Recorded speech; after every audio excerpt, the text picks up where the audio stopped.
Howdy folks, hope Special Projects Week is going well for you. This week's lesson is more of just an information session on the final assignment that is due later on. Not a content session at all.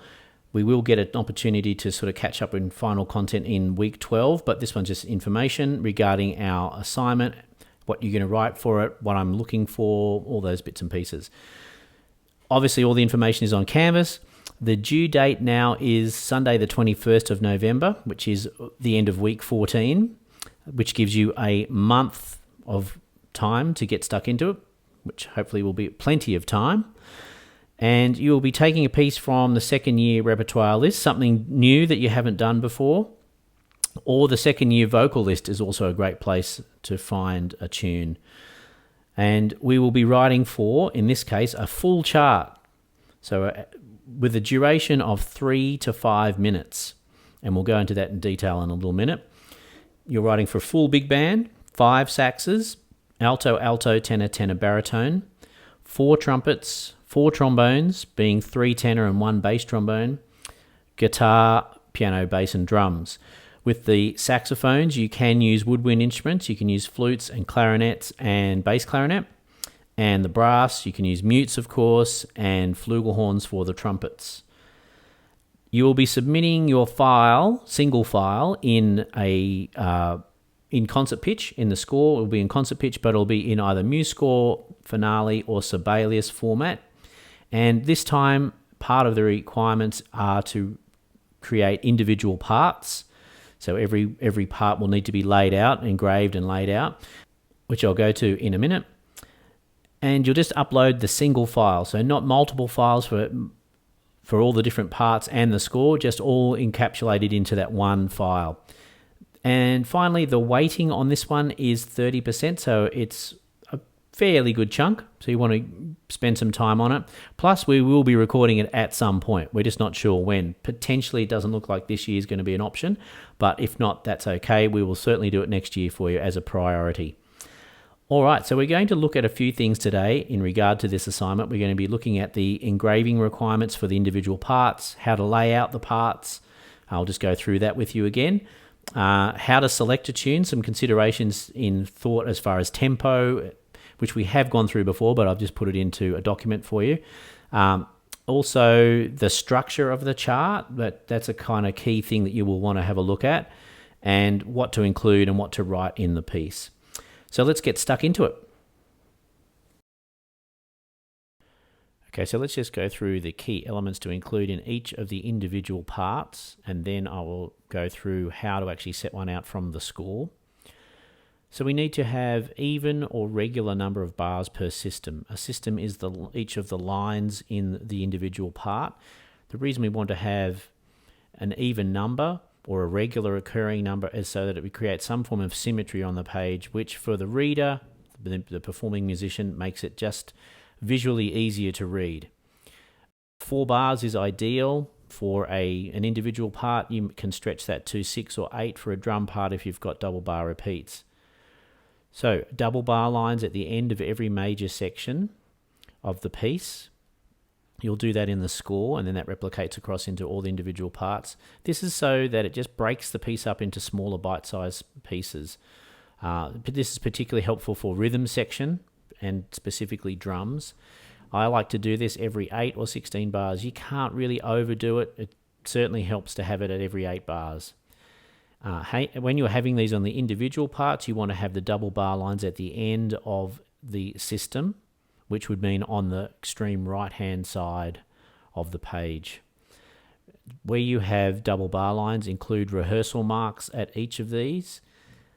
That is an essential element when you are recording, rehearsing, practicing. Certainly helps a lot. Page breaks where necessary for ease of reading, so that means where you would try and fit a certain amount of systems per bar, so don't cram per page. Don't cram in too many systems per page. 8, maybe 10 possibly if there's enough space, and then create a page break onto the next page. If you've got a part where it's got a lot of notation down the bottom of a part, on the bottom of a page, you may want to actually break the page earlier so the player doesn't have to sort of change pages with their eyes moving from one page to the other. So those sort of things they definitely help the reading musician. Remember to include dynamics in all parts. So that one thing that gets forgotten is the rhythm section, particularly. You want to make sure you've got dynamics in them all the way through, not just once at the start. So make sure that happens. Accents and phrasing marks. This is particularly for the horn players. Make sure you include those in your score, which of course translate to the individual parts.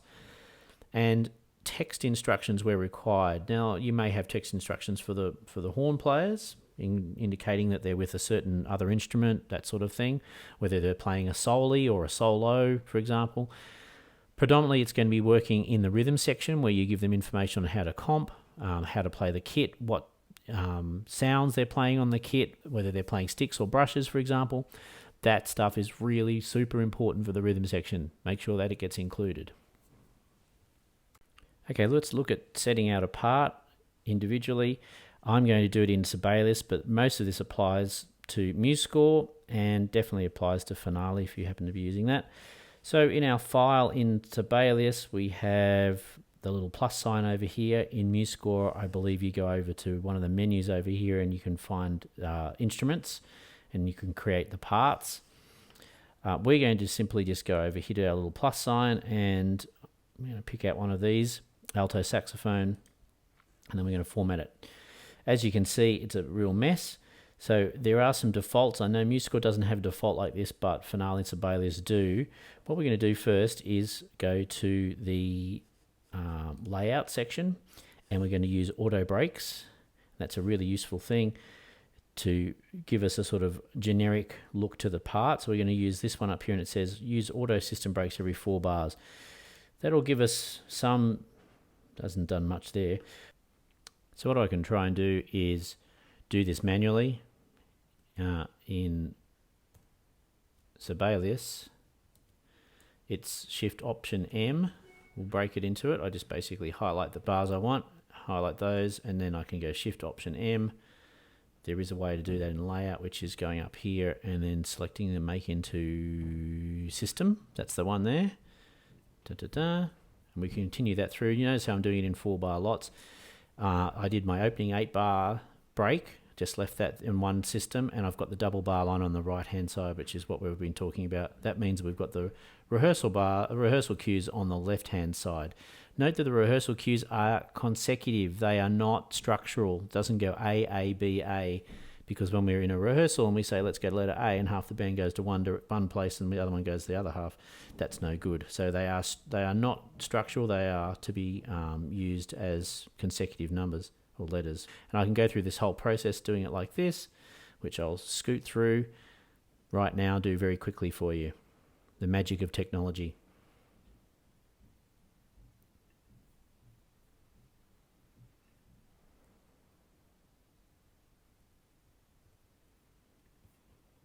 So a couple of things. At this point, I'll just stop.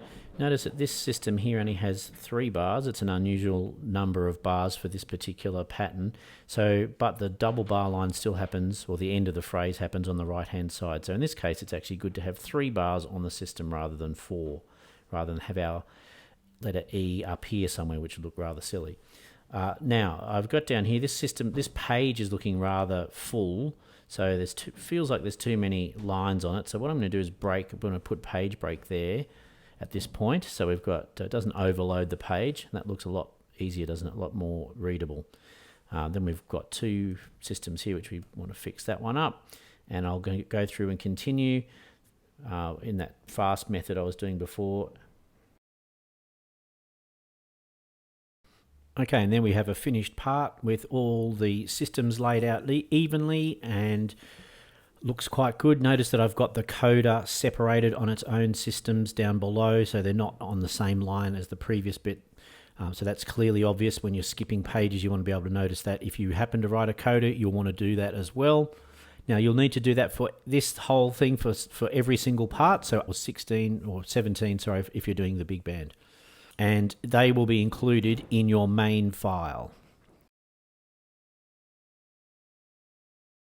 Okay, selecting a tune. We talked about this briefly last week in regard to tempos and how that would affect the duration, total duration of the piece. So we have this document here that we're looking at that I will put in modules that gives us a bit of a breakdown on 4 different tempos: ballads, medium tempo, medium up tempo, and finally a fast tempo chart. You are able to select your pieces from the second year repertoire list and second year vocal list.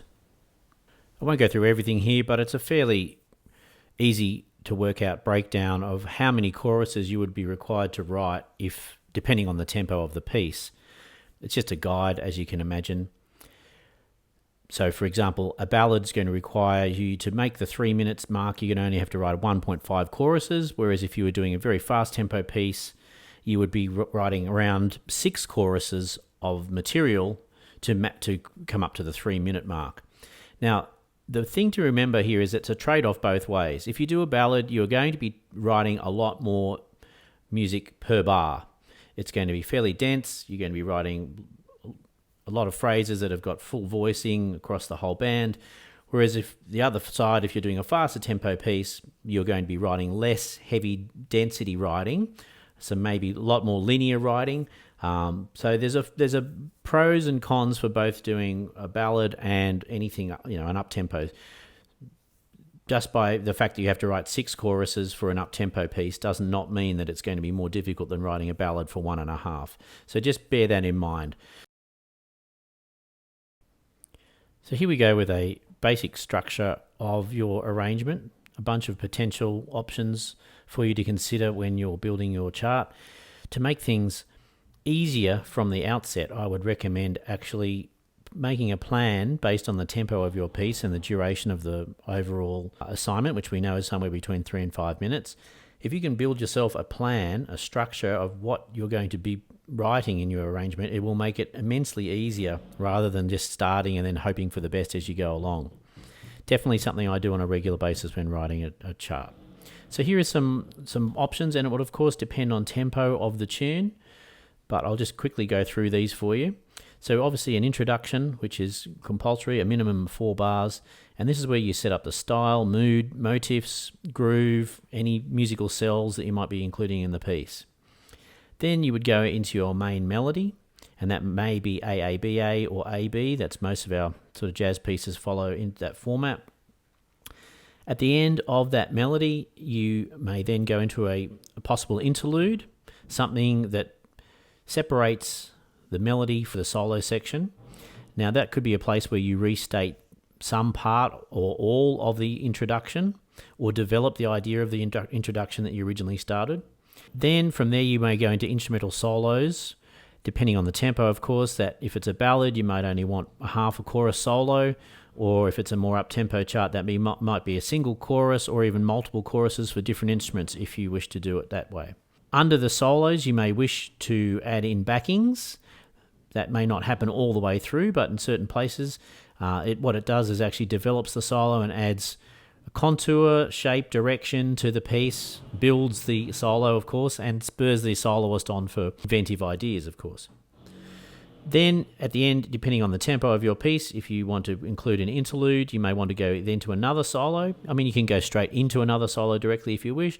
Just having another interlude is often a good way of setting up something different. And then additional solos as required. After the solos, you may want to explore the option of a shout chorus. If it's a ballad, the shout chorus might just be like for 4 bars. It might just be something where the whole band plays together and then you go back into a melody of maybe a single instrument, for example. Or it could be for a more up-tempo piece, it could be a whole section, an A section or 2 A sections, for example. From there, you could then go into another interlude or straight back into the main melody. And depending again on the tempo, whether you present an AABA melody again at the end, or maybe you just pick it up halfway at the B section or the bridge, depending if that's a slower piece. And from there, you would go back into the coda, which is where you'd like to wrap it all up and reference other elements of the chart, such as the introduction, maybe the interludes again. Ideally, not something completely new. I know that can be done, but in our assignment mode of writing, I would suggest that you'd probably want to bring in something that you've used already in the piece for continuity. Okay, so what are we going to look at in a final assignment that fundamentally wraps up the year's learning in jazz harmony and arranging? In this case, we're going to be looking at some of the skills we've learned in introductions and coda creation. So in recent weeks, we've been looking at how to build an introduction from elements within the piece of music you've already selected. So we definitely want to be looking at some of those things. You want to make sure that our coda and introduction are relevant to the piece and set up the style, set up the genre, set up the feel, the mood, all those things. And then they also have some form of continuity into the piece itself. We want to see a range of voicing styles that we've been focusing on this year, and some of these are listed: closed voicing, open voicing, unison, 2+2, which is where we have two instruments on one line and two instruments on another line. That is in effect a form of polyphony or counterline in itself. So if we can incorporate a level of polyphony, that's always great. Contour and shape, this is really important. This is where your plan comes in place, where you actually map out the way you're going to write your chart before you start. The contour is super important as it gives the whole piece or the whole arrangement a direction and an overall shape, of course, that is satisfying to the listener. Development of a small number of thematic ideas. We've talked about this having 3 to 4 ideas in general over the whole piece. Rather than continually creating new material, we want to take what we've already done and recycle it, make use of it in other ways. That's the sign of a really great composer and arranger. So don't write too much, just think about a few small themes that become the basis of your arrangement. That gives us continuity throughout. Variety, obviously that's a massive area. I've listed a few things here: instrumental colours and timbre, so changing the colours of timbre, not having the same instrument play the melody, for example, throughout. Switch that around. Having different texture, so not having 4 instruments, 4 horn players, for example, play all the way through, or not having the drums play the same pattern all the way through, not having the bass play the same pattern all the way through, that sort of thing. Groove, same as what we've just discussed, change up the groove. Why not go to a different feel in the bridge, for example, or for the solo sections, or for the interludes, for example. And style, of course, there's a range of different styles we can incorporate. So we're looking at variety. A chart has to have some form of variety to keep our interest as a listener. And that also factors into the contour, the shape, and the development. So all these things are interrelated. Tension and release, okay, so this is where we've discussed it, and that can come from a range of different things. Harmonically, it can come from that. It can also come from voicing styles, creating certain tension in voicing styles. But any piece of music must have a form of tension and then release. We've talked about it quite extensively over the last few weeks. And finally, a note about appropriate stylistic writing. So if you're writing in a jazz style, you want to ensure that the lines make sense in a jazz way. If you're writing in a bossa nova or a samba, whatever specific genre, you want to make sure that the music that you're writing fits naturally to that style. So listen to the style of music you're going to write. Create yourself a playlist on Spotify or something like that that isolates exactly what sort of style you're going to write, and really get inside that. I think that covers off everything. Of course, I will be on email if you've got any questions between now and when it's due, but we will have a wrap up in our week 12 lesson as well if you've got questions. But that should do us, get you going. Get into it now and have fun.